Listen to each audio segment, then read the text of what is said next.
C'est une conviction du Parlement européen et en particulier de mon groupe politique Renew.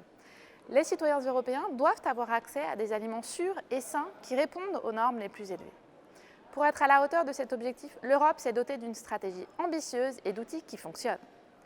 Parce que ce combat, c'est un combat qui ne date pas d'hier et qui a connu de nombreuses évolutions.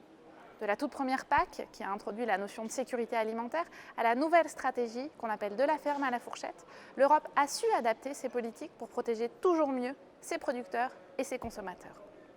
En 2002 déjà, le Parlement européen et le Conseil, c'est-à-dire les États membres, ont élaboré un règlement qui établit les principes généraux et les exigences de la législation alimentaire.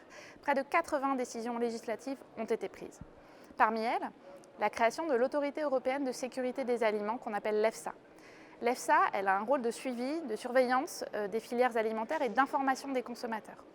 En clair, c'est elle qui se charge d'évaluer scientifiquement les risques qui sont liés aux aliments que nous consommons chaque jour.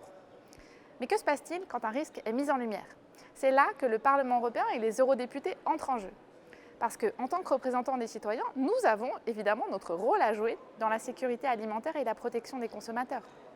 Par exemple, à la suite du scandale de la viande de cheval, le Parlement a demandé l'indication obligatoire de l'origine, en particulier de la viande, utilisée comme ingrédient dans les aliments transformés. Le Parlement et les États membres ont convenu de nouvelles règles pour renforcer les contrôles des denrées alimentaires en vue d'améliorer la traçabilité des aliments. Et le Parlement européen est aussi particulièrement vigilant pour la santé des consommateurs aux OGM.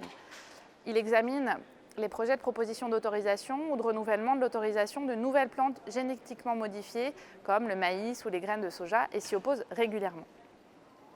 Mais la sécurité alimentaire, ça ne doit pas se penser qu'en réaction aux scandales et aux crises. Il nous faut une stratégie globale, construite et ambitieuse. C'est pourquoi la Commission européenne a développé sa stratégie de la ferme à la fourchette. Comme son nom l'indique, elle couvre tous les secteurs de la chaîne alimentaire, du producteur au consommateur. Et cette stratégie, elle vise 1. À garantir la sécurité et la qualité des denrées alimentaires, et 2. À fixer les normes sur le bien-être animal, le contenu, l'étiquetage et la consommation des aliments. Alors oui, parfois c'est long, parfois les négociations prennent du temps au Parlement européen, mais au final ça marche.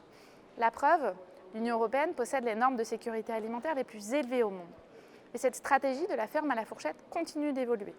En 2021, le Parlement, lors des négociations sur la PAC, a adopté cette stratégie avec un objectif renouvelé, celui d'offrir une alimentation saine à l'ensemble des consommateurs européens.